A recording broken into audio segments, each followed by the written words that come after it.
Hello, everybody. Welcome to Stay Paid, the sales and marketing podcast from Reminder Media, where we talk about the actionable ideas to help grow your business so you can live a life of freedom tomorrow, but only if you take action today. My name is Joshua Stike, Vice President of Marketing here at Reminder Media.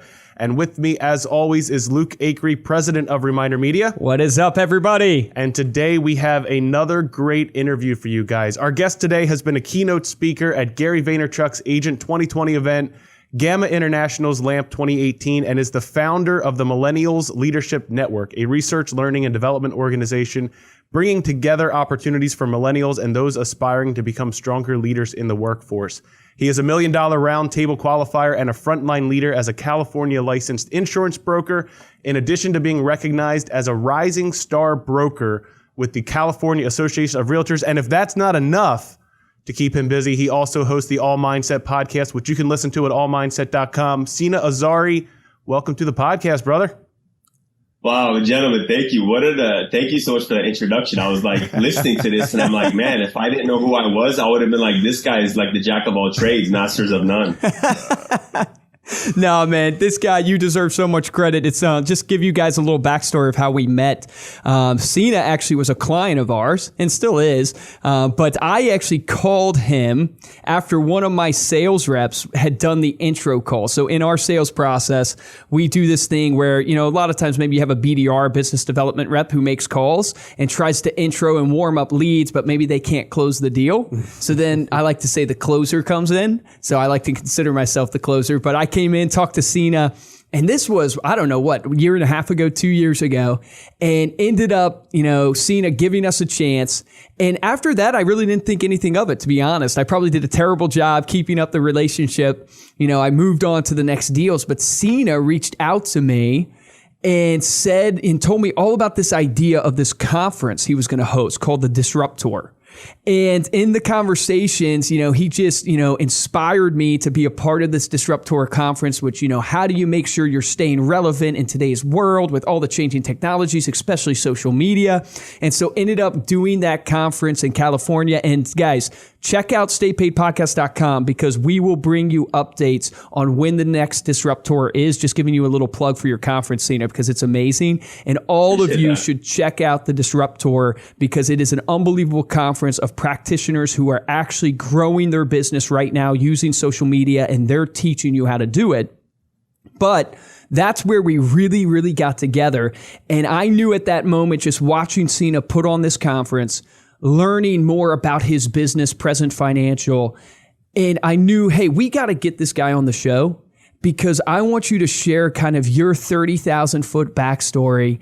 Tell people who you are, give them, kind of bring them up to speed on who you are, what you've done, what you're doing now. And then let's dive in to some of the tangible strategies you've used to grow your business and really where you think the future is for, you know, insurance professionals, real estate agents, financial advisors. So tell us a little bit, tell our audience, introduce yourself, tell us your backstory and how you got here today. Awesome. Well, thanks, Luke. And Josh, I appreciate, again, that introduction. I ventured into financial services back in 2003. I was a 23-year-old college graduate out of San Francisco State University. So shout out to the Bay Area, all those in the 415 and the peninsula. But I graduated with a degree in physiology. And my goal was to pursue dental school. But after applying to several schools and not getting accepted, I found myself sort of looking at this degree that meant so much to me personally, but to the business world really wasn't applicable. I was able to potentially go start at a pharmaceutical company or maybe a research company, Genentech, et cetera, doing some research and development work and climbing my way up. But that wasn't, aspiring me to want to pursue that direction. So I got recruited by a insurance agency or an insurance company named and Casualty. The branch manager there, shout out to her, Roya Mohammadi. She introduced me to the industry. She actually sponsored my license when I was 23 years old. And if she wouldn't have made that investment in me, which I'm always grateful and will always be, I would not have been able to build this career because I didn't have any money to pursue even paying for my license. But and every time I share this story, it reminds me to take a risk on someone, because there's so many individuals out there that are scared to take a risk on someone. And that was a big turning point for me. So I started the financial services business when I was 23, worked with Bankers Life for a stint. And after, really generate some good income, by my second year, I was making some good money in the business. My mom, she was a big influencer and said, hey, you know what, Sina, you should go and invest some of your money in real estate. And I was like, all right, well, I don't have that much to build this portfolio. She said, no, go get your first house, and then slowly you build some equity, you pull some money out, you do it again, et cetera. And that's how investors grow.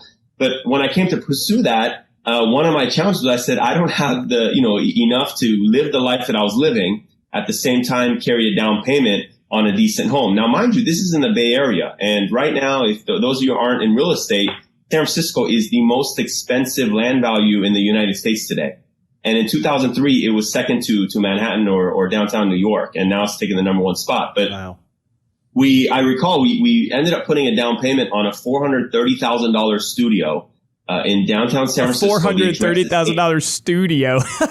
In 2003. Oh my gosh. And I remember the address because people who remember or were investing in real estate during that time, this was such a hot property. It was 88 Townsend Street. It was across street from the AT&T ballpark where the Giants play.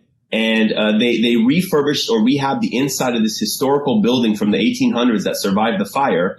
And they marketed genius style out of it to where there was a line of people sleeping out in front, trying to get in on the first three phases because it was only a 3-phase development. That's awesome. And my mom, I love this woman. Raised by a single mom. She said, Sina, you gotta go and get one of these properties and just flip it to have some money for the home you want to live in. And, she figured, hey, you're 20, I think 24, 25 at this time, a year and a half, 2 years in the business. She said, go sleep outside, hold your spot until they release the phases. I kid you not, for 3 days we slept out there. At that time, my fiance, Sarah, she's, we're now married, but she was with me, supporting me because she wanted to obviously go in on this home with me, our first home together. And, Starbucks was doing a campaign. Domino's Pizza was bringing pizza. The news channels were there, and they all helped me and all the first 3-phase owners buy this property that majority of them still probably live there or stayed in there. But me, I was the one that 3 months after it was developed, I took the keys, handed over to the next buyer. And we made about $40,000 in that 90-day period, and that was the beginning. That's amazing. Going back though, my challenge was getting this down payment.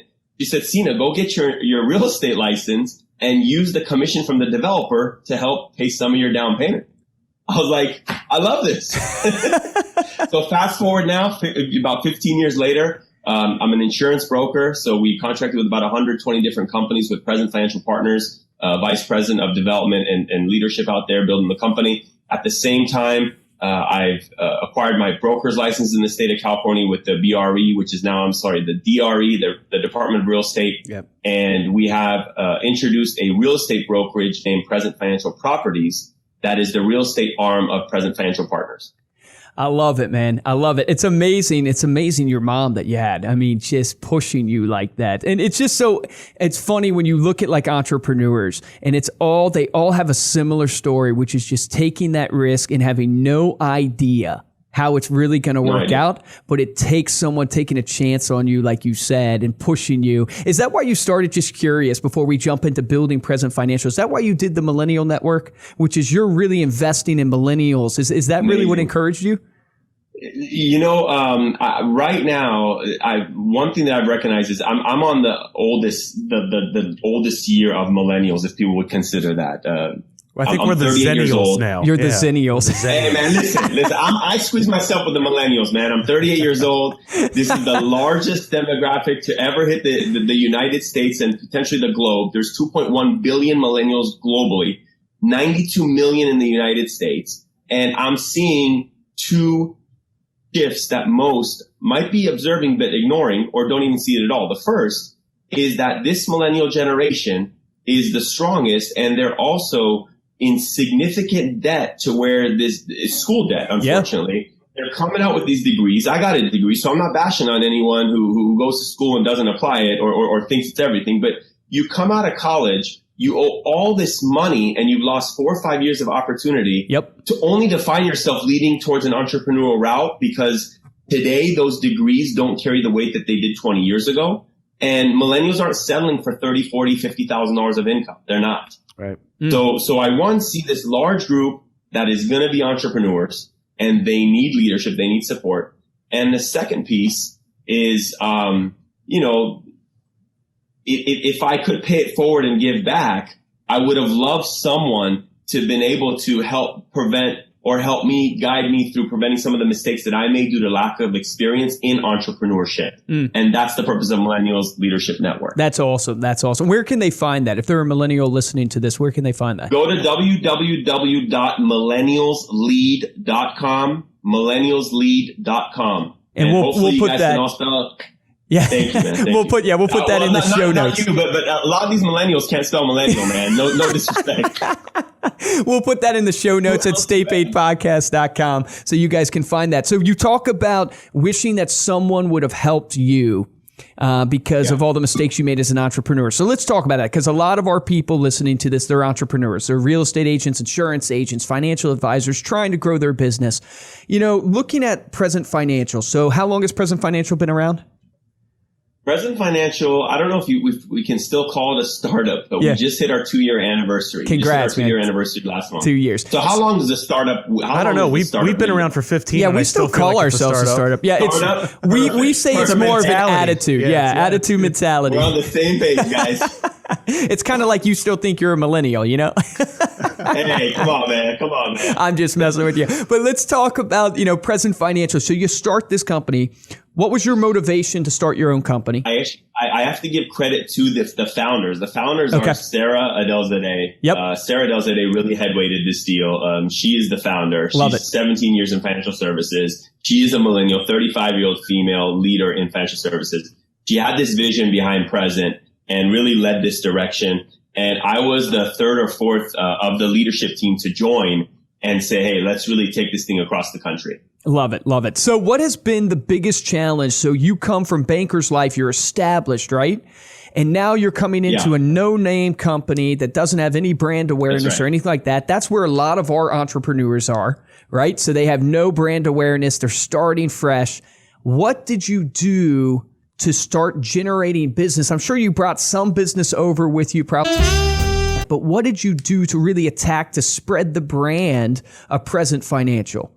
Just to add a little detail, we have had a non-compete, which in California they don't apply. But out of respect for the company for what they did for me, I didn't bring any business over. Wow. And one thing that I did observe before I made the shift and move over is many of the larger insurance carriers, great companies, but they're being led and still marketing the way we used to prior to the new era. And when I say the new era, specifically the last 10 years, everything that we are involved in today technologically didn't exist just 10 years ago. But most of these companies are still operating as if these tools and platforms don't exist. So for me, it was a matter of saying, hey, I'm either going to, I don't want to say it negatively, but I'm either going to end up dying with this company that, in my opinion, was already starting to die in their strategy, or I'm going to get uncomfortable and lead the initiative of how the industry needs to start marketing. Oh, that's powerful. And we're starting to see a big shift. The average age of an advisor in financial services is 55 years old. In my opinion, that's very young. But as far as technologically advanced, no. 55-year-olds in general, they're not engraved in web design, social media, and connecting the way we all do today. So you're basically taking the strategy. One, I love the statement that you made, is that you had to get uncomfortable or you're going to die. And that's the truth, man, is if you're not uncomfortable, you're not truly living, baby. So I love that. I love that statement. But here's I guess what I want to touch on is you're saying you started marketing in a new way, which is what you're hinting at is using social media and the technology that's available now to grow Present Financial. Can you give us some details of like how you've gone about growing your social media? And let's talk about like the platforms that you like to use the best. And are you getting leads from it? But, how did you go about that process?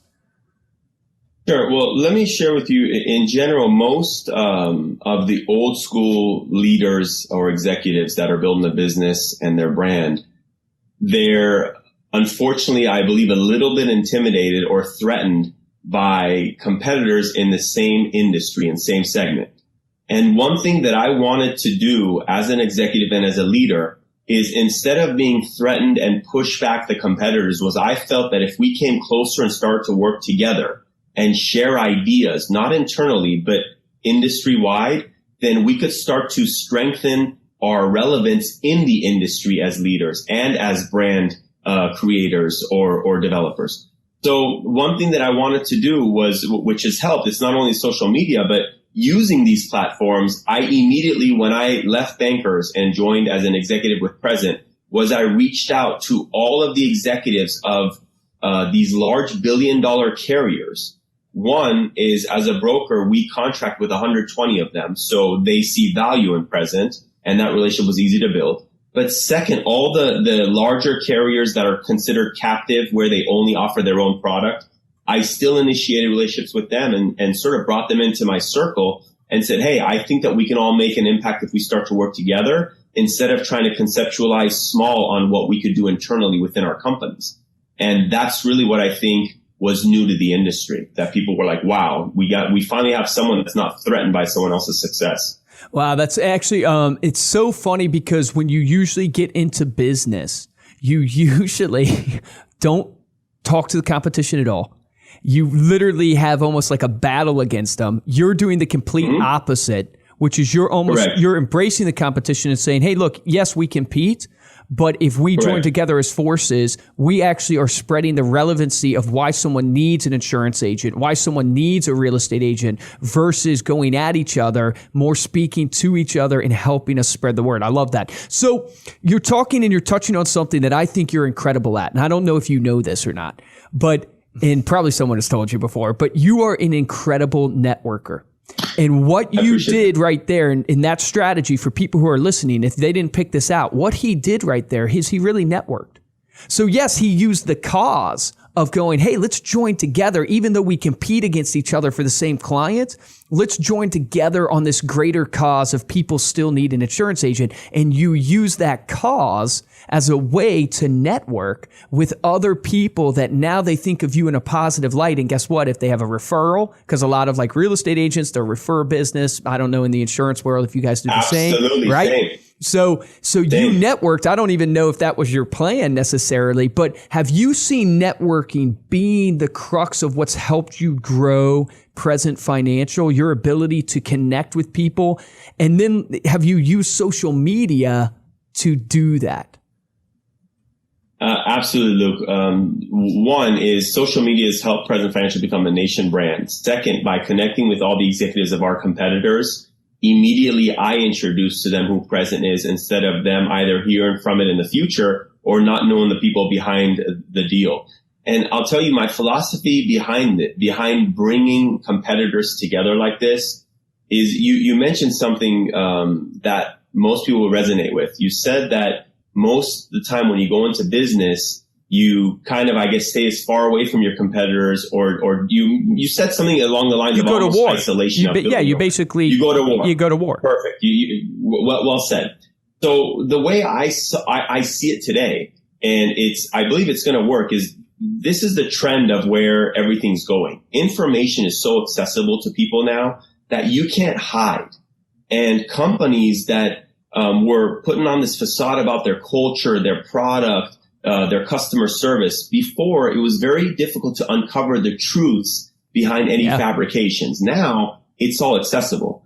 So what I did by engaging with these other carriers, companies, and executives was I came to the table and said, look, this is what we offer. They said this is what we offer. And eventually what we're doing is we working together, sharing best practices, are constantly elevating our own game, our own culture, our own ability to keep attracting new talent, because they're only making us stronger and we're hopefully providing the same value. That's awesome, man. So where do most of your leads, as you're trying to grow your business, Present Financial, right? So you have the real estate side, you have the insurance side. Where are you guys getting most of your leads from?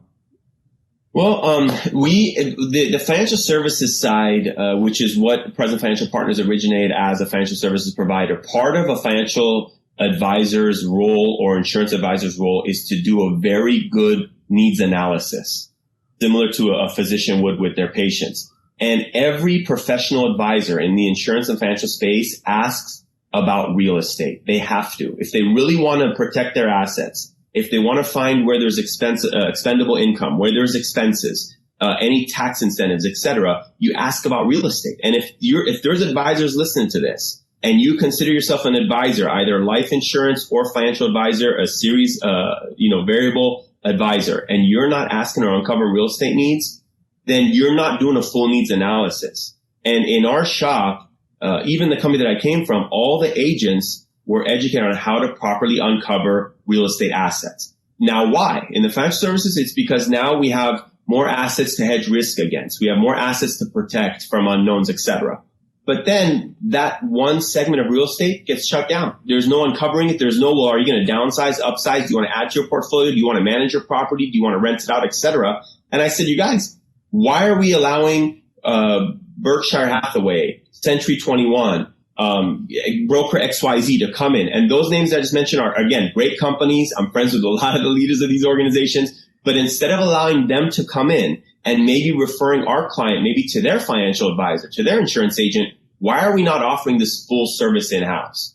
And we couldn't find one client to object to this when we uncover the needs as an insurance agent and then plant the seed that we also do financial services. Real estate services. Then on the flip side, our real estate agents right now, they help someone with a home or an additional investment property. Guess what? Let's now review your insurance needs. You have more liability to protect against from loss of income, etc. They go hand in hand. That's a brilliant model. And I believe the future, you're going to see this. The future is going to be more blended models, just like this. And we have named this. We have founded the first career broker agency. And I love Josh's smile right there, because that's another one you got to add to that. We are the founders of the career brokerage agency. I love it. That's a great model. So I love how you're leveraging the asset you already have to grow your business, because I think a huge mistake that so many people make, we've made this at Reminder Media, is when you go to grow your company, you don't leverage the true asset that's right in front of you, that's actually dictated or determined by the needs analysis that you talk about.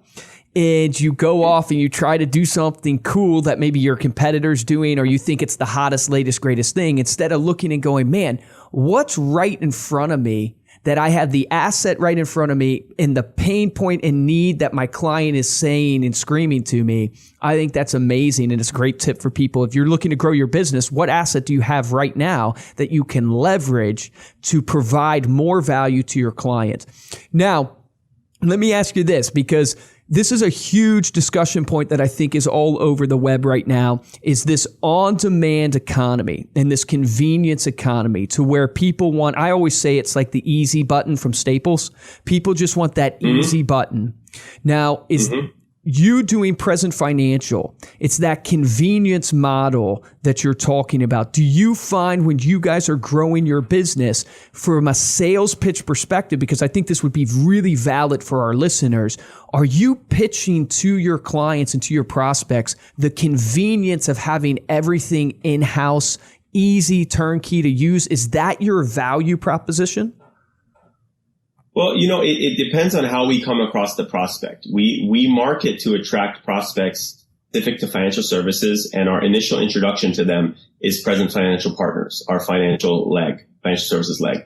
Then we also have a marketing team that is marketing specifically for property management, real estate services, buy, sell, rent, lease, etc. Those individuals are introduced to us as Present Financial Properties. Then once the relationship is established and we take care of the primary need that initiated the relationship, we respectfully introduce the additional services that we also offer. Because that's a good point, because if I was listening to this as a entrepreneur and a salesman myself, I would be wondering, okay, is Sina selling the model of this convenience factor, or is he still selling one product and then doing the upsell to keep the relationship? And it's the upsell model that you're doing. I think that's super important for our listeners. It's a cross-sell. Yes, cross-sell. Yes, I love it. Love it. So let's get into... You do the upsells, brother. Yeah. So Luke's always selling. Yeah, I'm always selling something. That's terrible. The closer. Let's talk about this all mindset, right? because one of the things that I know you for is that you are crushing it on social media. You are really a huge evangelist for making sure that your people in your industry are getting up with the times and using social media to grow their business. You have this sub company called All Mindset, right? And I'm curious to know that how is social media affecting and growing your business? In All Mindset, did you create this content media company to grow Present Financial? Are you seeing the synergies? Would you encourage our listeners that they should be getting into media and content creation? I know it's a loaded question, but I think it's super relevant because I love it when I look at you, the media and content you're doing, and then you also have this practical business, service-based business in insurance and real estate and finance. So tell us a little bit about that. I smile and I laugh as you say this to me because All Mindset was created years ago. Okay. It was created years ago and it evolved. And the way All Mindset was created was when Twitter first came out. People were creating these handles, and I didn't want to create a handle with my first name. I thought it was going to be boring, and I said, "Here's your chance to sort of be somebody other than who you are." And now I didn't know where Twitter was headed. In hindsight, I wish I was Sina Azari and I'm CEO accredited. And that's a whole other story of how that came about. Choose your handles appropriately. But I claim, exactly, you're right. So I claimed All Mindset, and I claimed All Mindset because I went through the trials and tribulations of, the entrepreneurship stages of obtaining success from zero clients, starting from scratch. And I credited all of it to my mindset.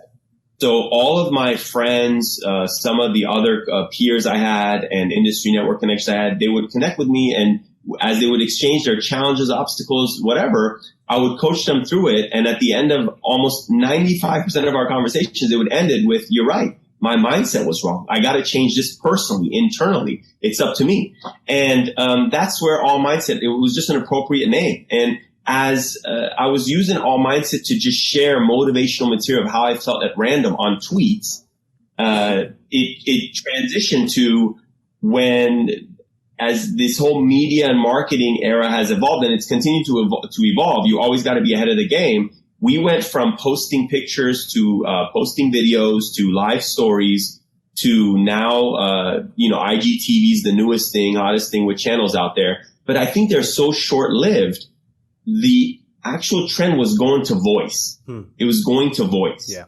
And I said, you know what? All Mindset Media sounds perfect to start and launch a podcast. And what do I want to do with this podcast? What's the relevance? It's not about Present Financial Partners for All Mindset. It's not about Present Financial Properties. Yes, we do have a studio in the office that we use conveniently, but All Mindset is really to help entrepreneurs in all landscapes of building their business have another outlet to get their voice out to other listeners, other entrepreneurs, other like-minded folks, other clients that might be looking up or searching relevant tags that applies to their business. So All Mindset was a podcast, a transition to a podcast platform to help entrepreneurs grow. Now, have you seen or had business come through your All Mindset channel that's translated to business in Present Financial?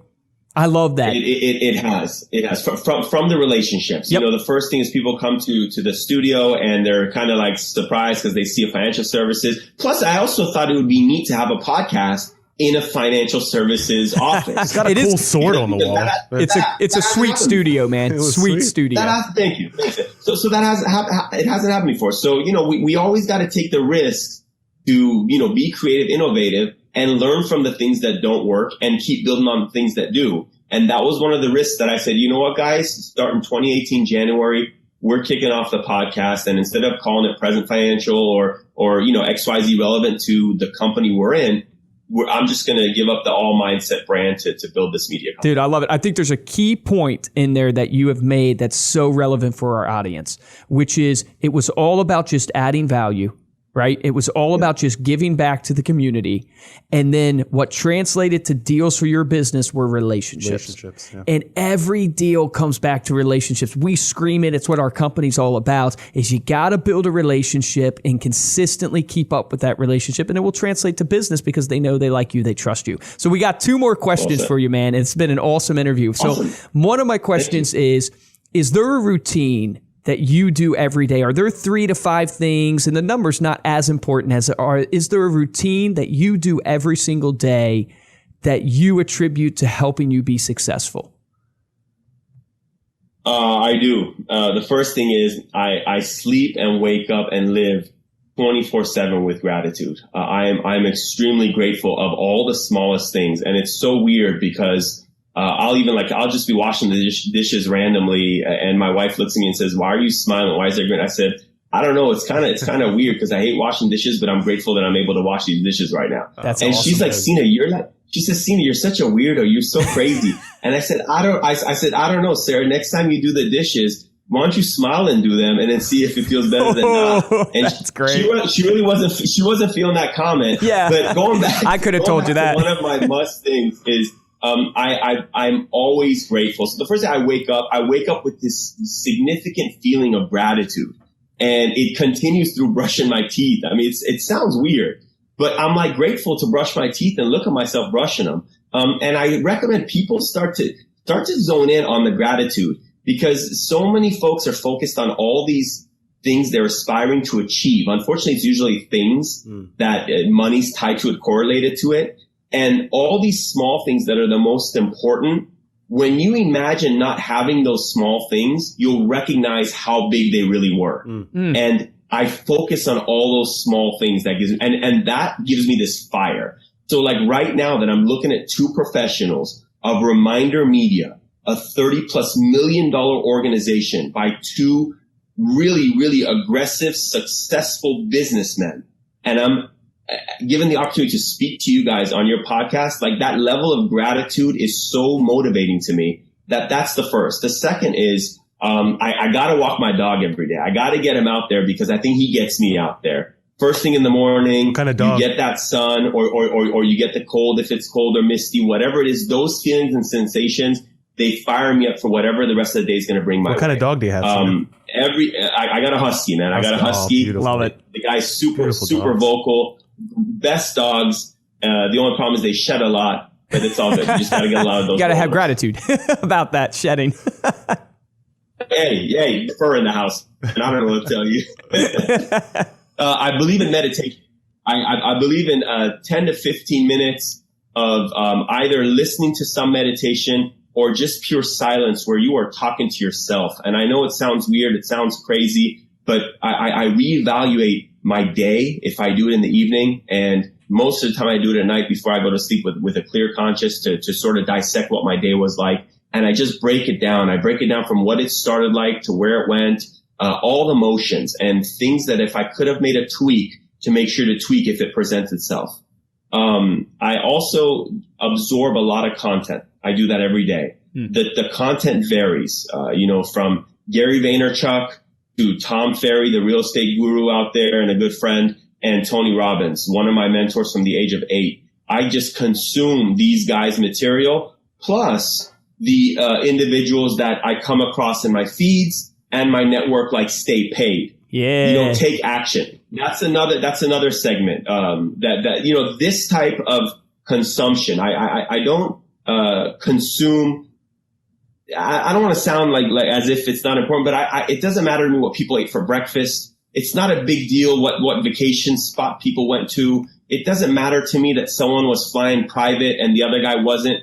That stuff is exciting for those individuals, not for me. What for me is, what can I look, listen, and put my time and energy into that's going to provide me value? That's awesome, man. Because that's what I want to provide.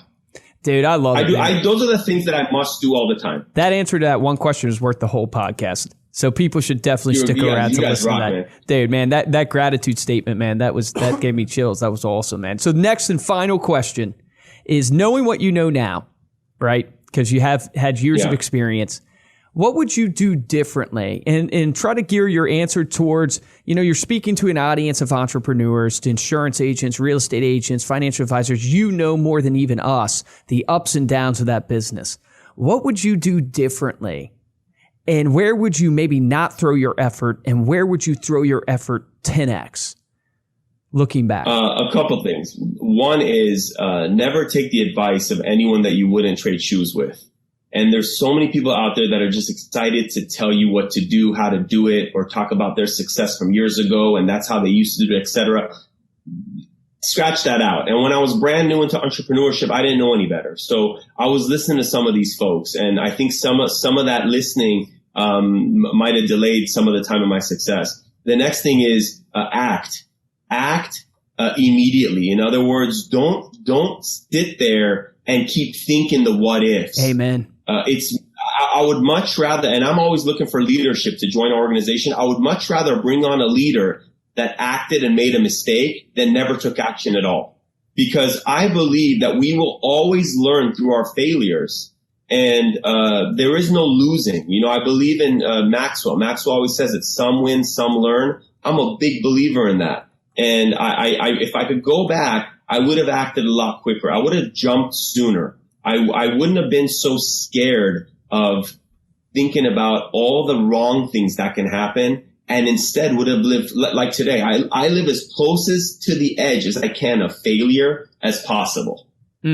Because the closer I am to failure, the more I'm growing, the more new, creative, exciting opportunities are presented to me because I'm so willing to get out there and be uncomfortable. Guys, man, that man right there just spoke some truth. That is the truth. I mean, seriously, hashtag that, quote that. But it is. It's absolutely the truth. I've had the privilege of working with millionaires. I've had the privilege of working with people who make $30,000 a year. And the truth is, what differentiates the successful from the non-successful is action. There's no doubt about it. That is the key. Absolutely. Absolutely. So there you have it. A great story and some great lessons from an entrepreneur who was out there practicing these networking and social media tips in his own business, and most importantly, taking action every single day. Thank you so much for listening. Thank you for being here, Sina. Yes, thank you. We really enjoyed it. Before we close out, I know we mentioned some of the places, but please tell people where they can connect with you. You guys can find me out there on LinkedIn, Sina Azari, and all my social media handles are under the name CEO Accredited. All right. And absolutely make sure to check out allmindset.com/podcast.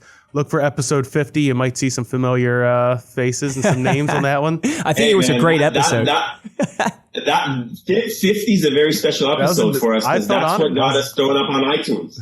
50 got us thrown up on iTunes, man. So That's destiny, I'm man. grateful to you guys. I'm grateful to you guys. Awesome. If you liked what you heard, please consider giving us a 5-star rating on iTunes and leaving a comment. To get new episodes weekly, subscribe to Stay Paid in your favorite podcast player. Make sure to follow Reminder Media on Facebook, Instagram, and Twitter. We also post weekly coaching videos on YouTube.